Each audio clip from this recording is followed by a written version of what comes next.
Mi nombre es Juan Manuel, para los que aún no me conocen, y para los que no conocen el canal, nosotros generalmente a pedido de los suscriptores, así que si vos tenés algún pedido que hablemos de algún motor en particular, nosotros lo que hacemos es explicar las características que tiene el motor y por qué tiene esas características. Generalmente, para tener una perspectiva, lo comparamos con otro motor de la misma cilindrada, pero distintas características para decir, bueno, este motor tiene estas características por esto, y si no fuese así tendría tales características para que uno pueda un poco saber de qué se trata el mundo de la performance y las características que tienen los motores de acuerdo a un montón de cosas. Nosotros las explicamos punto por punto y de una manera lo más sencilla posible para que sea entretenido y a la vez se puedan aprender un montón de cosas que son muy interesantes.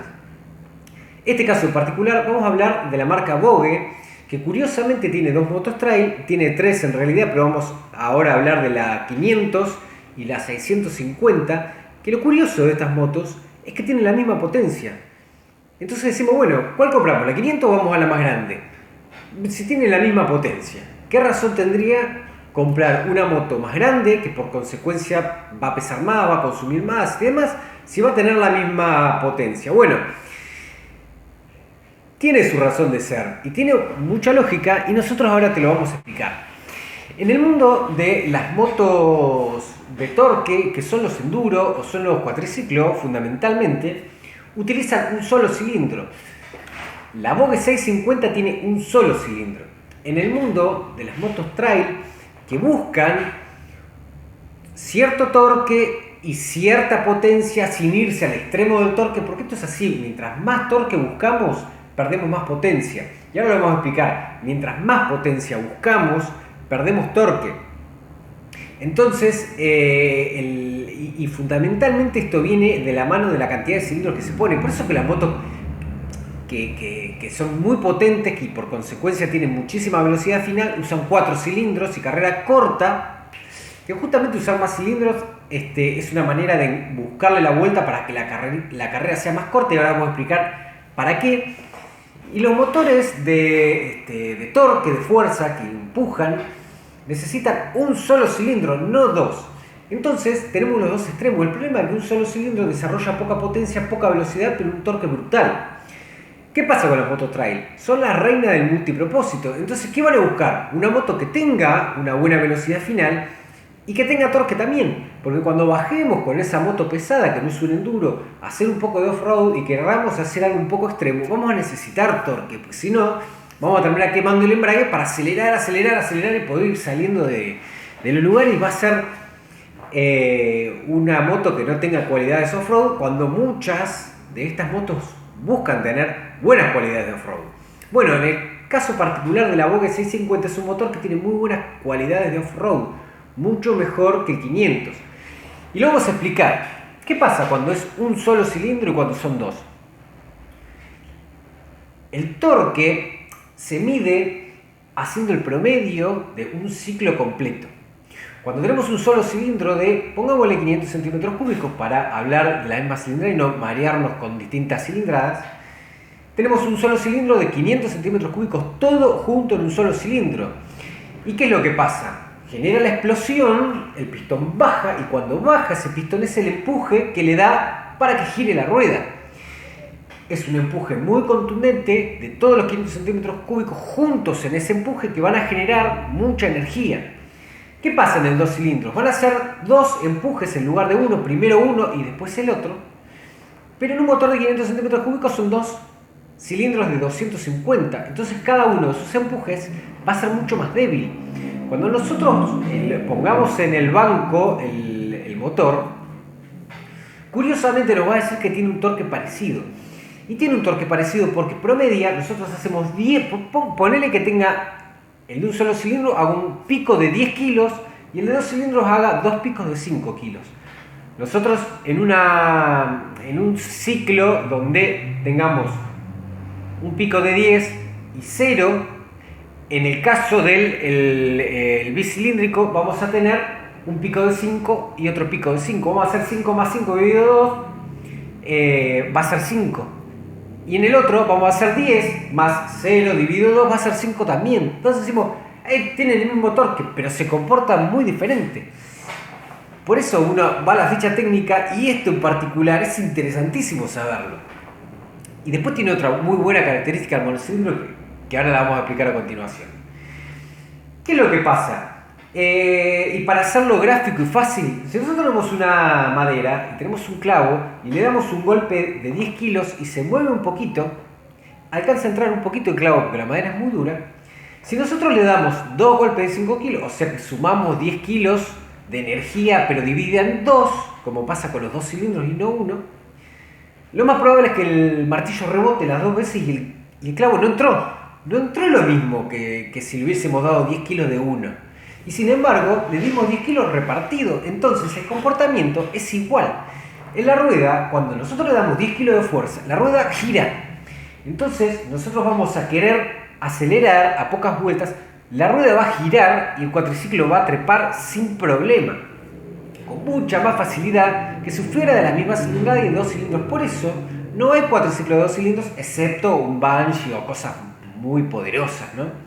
Bien, vamos ahora a... Bueno, y lo otro que quería explicar, que también es interesante del monocilíndrico, es que funciona como el ABS, pero respecto a la tracción. Nosotros, el ABS, por ahí para los que no saben cómo funciona, cuando uno clava la rueda, si la rueda se clavara, es como si tiramos un ladrillo a la calle. Va a patinar y por inercia va a seguir derecho hasta que choque o hasta que pare y con nosotros tirados en el piso. Ahora, ¿qué pasa? El ABS es un mecanismo sensacional que lo que hace es cuando detecta que la rueda se clava, suelta y vuelve a apretar, suelta, vuelve. Si uno aprieta mucho, se clava, suelta, se clava, suelta, se clava, suelta, termina frenando la misma distancia, con la diferencia que cada vez que se suelta, la rueda permite que se acomode, entonces nos deja hacer una trayectoria, esquivar algo. Apretados totalmente del freno, podemos esquivar un obstáculo que tengamos con el freno totalmente clavado.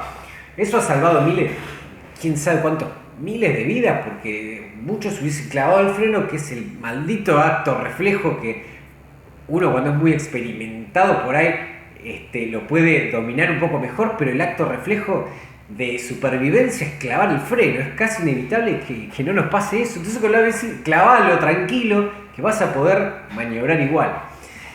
En el caso de la tracción pasa lo mismo, como es un empuje y un espacio vacío, un empuje, un espacio vacío. Cuando nosotros doblamos, aceleramos y cada vez que pasa ese espacio vacío, la rueda se engancha. Entonces no colea con tanta facilidad y nosotros podemos andar en un cuatriciclo, en un enduro, acelerar y la cola de la moto, el cuatriciclo, va a hacer una trayectoria externa precontrolada. Vamos a poder controlarlo y es fácil controlarlo.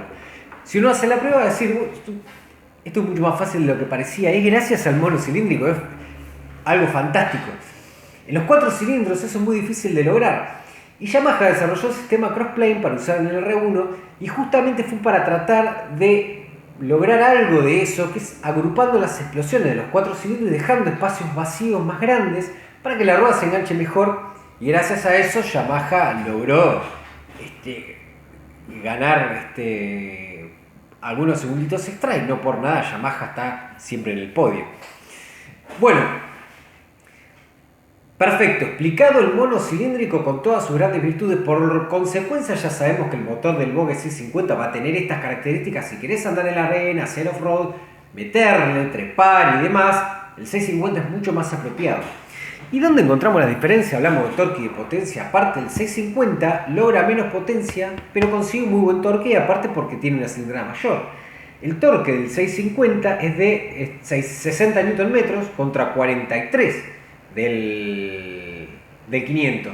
Entonces estamos viendo que hay una diferencia contundente de torque y encima con la gran virtud de esto. Eso está gracias también al tema de que tiene más cilindrada, por eso en el banco también nos da más torque. Ahora, el problema es que al tener más cilindrada y tener menos cilindros, perdemos potencia.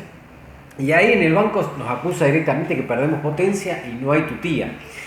¿Por qué pasa esto? La potencia es torque por revoluciones, por 2pi sobre 60, etc. Pero bueno, para saberlo se ve que tiene. Pero básicamente lo que nos importa de esta fórmula es torque por revoluciones.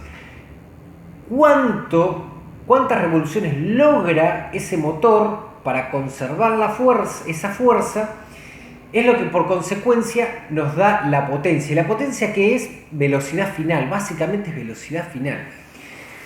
Bien, ¿cómo hacemos para que el motor logre revolucionar más? Esto es bastante sencillo de explicar y está buenísimo también. El problema más grande que tienen los motores es la velocidad que puede ir el pistón. ¿Qué pasa? Nosotros tenemos una carrera así de un 650, ponele, de un solo cilindro, tiene que ir hasta acá y volver. Llega un momento con una velocidad y ya no puede ir y volver más veces porque ya está a la velocidad máxima que puede ir. Ahora, ¿qué pasa? ¿Cuál es el truco? Le pones 2 cilindros, de la mitad de medida, tenés la misma cilindrada en la moto, pero la carrera de los pistones se hace la mitad. Entonces, a la misma velocidad de pistón, cuando va y vuelve una vez sola en un motor monocilíndrico, en el bicilíndrico va y viene 2 veces. En el caso del Vogue es un motor monocilíndrico de carrera corta, en el caso del 500 es un motor bicilíndrico de carrera cuadrado, de carrera más larga. Entonces no se alejan extremadamente las distancias como de esto a la mitad, pero sí hay una considerable distancia de la carrera de pistón. Entonces logra revolucionar más. Bien, y vos decís, bueno, ¿y para qué necesitamos que revolucione más?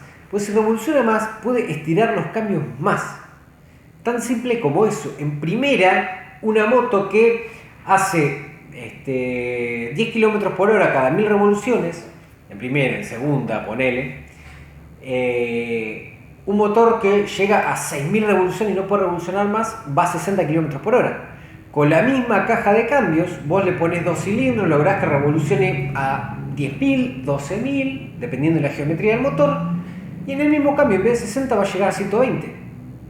Entonces, para llegar a 200, van a necesitar un cambio mucho más cortito, y el otro va a necesitar un cambio más largo. Esto, como lo entendemos, haciendo la comparación con una bicicleta. Ustedes, aunque no lo crean, un ciclista tiene un torque de 68 Nm. Brutal. Tiene el más torque que estas dos motos. Sí, tiene más torque. Ustedes me van a decir, tiene totalmente mal la información, porque es imposible que le pongas pedal a una bicicleta, a una moto, y salga el tipo pedaleando con más fuerza que la moto. Es imposible. No, es así. La gran diferencia que hay es la de multiplicación. ¿Y por qué? Porque el ciclista puede revolucionar a 60 revoluciones por minuto máximo. Y la moto regula a 1000 aproximadamente. O sea, está regulando 13, 14 veces más rápido de lo que el ciclista puede ir, puede revolucionar al máximo de sus revoluciones. Por consecuencia, el torque grande del ciclista lo multiplicamos por 60 y nos da un poquito más de medio caballo. Un ciclista no tiene ni siquiera un caballo de fuerza. Y un ciclista entrenado no tiene un caballo de fuerza. ¿Qué pasa? Un ciclista, para lograr una velocidad de 60 km por hora, hagámoslo así. El ciclista como máximo puede lograr 60 km por hora, como máximo. Póngale atrás de un camión, bueno, atrás de un camión logran más, pero bueno, para redondear, 60 km por hora. Bueno, una moto que llega a 6000, nada más, 6000 revoluciones nada más, que estos logran más, con el mismo cambio que el ciclista ya no daría más, estaría al límite de revoluciones, lograría 600 km por hora. Es un cambio hiper pesado, es hiper pesado. Entonces, con un cambio 5 veces más liviano, la moto logra muchísima más velocidad porque revoluciona 100 veces más. Entonces ahí es donde está el concepto de potencia, por qué da velocidad final, y ahí está bien clarito, y el torque, por qué nos da trepada. Entonces, en definitiva, ¿cuáles van a ser las ventajas que nos va a dar el Vogue 500 bicilíndrico? Una suavidad de marcha mejor. Si uno busca una moto más suave, el Vogue 500 es mucho más suave gracias a los 2 cilindros. Y aparte que es 500 centímetros cúbicos. La velocidad final es prácticamente la misma, porque la velocidad final es una consecuencia de la potencia que logra la moto. Obviamente el 650 es más pesado y más voluminoso, así que hasta puede llegar a lograr menos velocidad final, no por culpa del motor, sino por culpa del peso y el coeficiente aerodinámico. Así que si uno busca una moto para hacer extremo, andate al 650. Si es que no tenés la posibilidad de tener también un enduro, y con un enduro te vas a súper divertir. Pero si uno sale de viaje y quiere meterse y hacer un poco de extremo y realmente le gusta, el Vogue 650 va a ser mejor. Si uno busca la ruta, el 500, el motor va a ser más suave, va a consumir menos combustible también, va a tener más autonomía, la moto es más liviana. Así que bueno, y no por el motor, porque los motores bicilíndricos son más pesados, pero la moto, el Vogue 650 es más pesada que la 500. Los motores bicilíndricos obviamente son más pesados porque no es que pesan el doble, pero tienen el doble de pistones, aunque más chico, el tamaño de el doble cilindro, que generalmente es un cuerpo doble, es más grande, es una vez y medio de ancho, tiene más cantidad de válvulas, más cantidad o árboles de leva más largos, más balancines, y etcétera, etcétera. Entonces, el doble de bujías y por consiguiente, obviamente más pesado. Así que bueno, de esta manera concluimos un poco con el desarrollo de este tema. Esperamos que haya sido útil para la información y para sacarse un poco las dudas de por qué pasa esto con estos motores, por qué curiosamente pasa esto de la potencia con mayor cilindrada. Así que bueno, de esta manera concluimos el informe y nos vemos en el próximo video.